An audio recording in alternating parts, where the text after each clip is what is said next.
Today, we, the Jain Auto Gas SAGAR, retrofitting since 1998, are going to be the first to retrofit in the all new Tata Curve, which is equipped.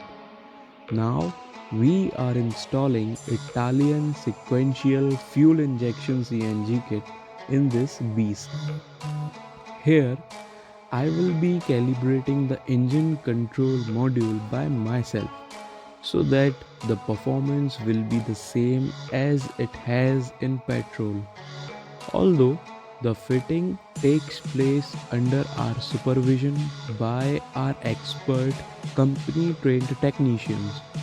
Whole fitting is done underground as same as you get in the company fitted vehicles.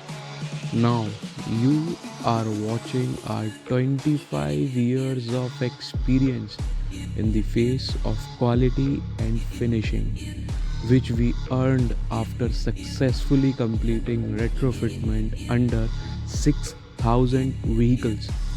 Now the fitting is completed. Let me take you to the back where the tank is installed. This is the biggest 14 kg tank upon the strongest stands. The luggage capacity is also not much compromised. Thank you.